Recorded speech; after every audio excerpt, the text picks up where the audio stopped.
Hey there, in this video, I want to explore something that touches all of us at some point, how we relate to others. Have you ever felt like every time you give in a relationship, you're silently keeping score?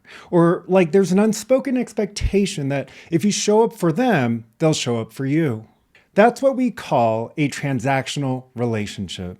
And today we're going to unpack what that really means and how it shapes our emotional life and how we can begin to shift it from the inside out. Let's start with what's simple and real. A transactional relationship is one where the connection is based on an exchange. What I give to you, what I get from you. It might sound like if I help you, you'll help me. If I'm always there for you, you'll be there when I need it. If I behave a certain way, you'll keep loving me. And often we don't even say it out loud. It shows up when you feel hurt when a friend doesn't respond the way you expected. You find yourself giving, but deep down hoping it'll come back to you. You wonder if saying no will make someone pull away. It's like there's always a silent agreement that your worth is tied to what you do or give. Why do so many of us slip into this way of relating? For a lot of us, it starts early. We learn that love and acceptance are tied to behavior. If I'm good, I get praised. If I do the right thing, I'm safe. If I meet their expectations, they'll stay. And so we start giving, doing, and showing up with this hidden hope that it will secure the relationship. We treat love and connection like they're earned, like there's a scoreboard we're always trying to keep balanced. But the thing is, love doesn't work that way. Real connection isn't a business deal. It's about presence, not performance. It's like saying, I bought them coffee 3 times this week, so they owe me 3 compliments and a back rub. But humans don't work like vending machines. Here's where it starts to feel heavy. When we give with an expectation and we don't get it back, it breeds resentment. I did so much for them and they didn't even notice. I listened to their problems. Why can't they be there for me? It also breeds anxiety. What if I stop giving and they leave? What if I don't show up perfectly and they get upset? And underneath that is often a quiet fear. What if I'm not enough on my own? These layers of resentment, anxiety, and fear create emotional tension inside us. We start defining our worth by what we give or what we get in return. So what does it look like to shift from a transactional relationship to one that's truly connected? It's not about giving less. Generosity is beautiful. But when we give only to get something back, it becomes a contract, not a gift.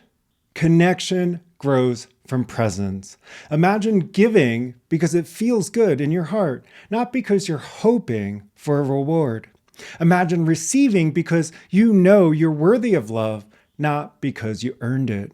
I worked with someone who used to go out of their way to help friends move every single time, but they'd get frustrated when no one showed up for them in the same way. It was like every time they carried a box, they were adding a tick mark to the scoreboard. When they let go of the scoreboard and gave help simply because it felt good, they felt lighter. And when they needed help themselves, they asked without the expectation that it had to balance perfectly. It wasn't about giving less, it was about giving from a place of presence, not transaction. Transactional patterns often run on autopilot. Maybe you notice that tight feeling in your chest when a friend doesn't text you back, or that sense of disappointment when your partner doesn't match your effort. That's the signal. It's not about judging yourself for feeling that way. It's about noticing when giving or doing starts feeling like a trade. Because every time we expect a certain outcome, we're tied to that outcome. And every time we're tied to an outcome, we set ourselves up for disappointment. Now, let's talk about something that often comes up here. What if you're showing up consistently in the relationship, but the other person just isn't? Maybe they're not communicating, not reciprocating, or not taking responsibility for their side of things. That's not necessarily a transactional relationship. That's a person who isn't owning their part. When someone consistently doesn't show up for the relationship, maybe they avoid difficult conversations or they don't acknowledge their own patterns. It's not about scorekeeping. It's about recognizing that they're not taking responsibility for themselves or for the connection. It's like being on a team where only one person shows up to practice. No matter how much effort you put in, the game doesn't really work. So if that's happening in your relationship, it's important to notice it. Instead of getting stuck trying to fix or convince them to show up differently, ask yourself, what's my vision for a healthy relationship?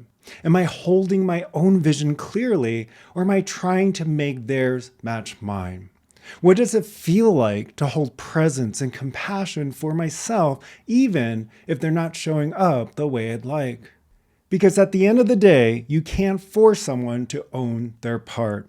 You can only train your own inner world so you're steady enough to choose how you want to show up.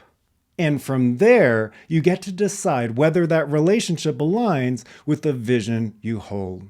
Sometimes the most loving choice is to let go, not from anger or blame, but from honoring your own vision and needs. If this is resonating with you and you'd like to see more videos like this, consider subscribing. It's a way for me to keep supporting you on this journey.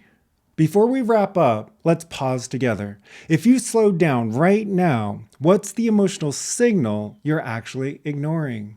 Is it that quiet disappointment that others don't show up the way you'd like? Is it that soft fear that maybe without giving, you won't be enough?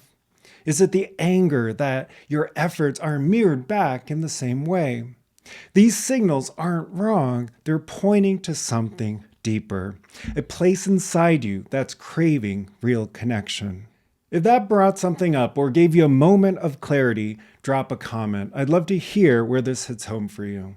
And if you're ready to start training your inner world with the same clarity and structure you bring to everything else, I've built a system for that. It helps you integrate thoughts, emotions, and nervous system, so you don't just understand your patterns, you actually shift them. The link's below. And if you're on Instagram, I share insights and practices several times a week over at Mike Wang Coaching. Would love to connect with you there.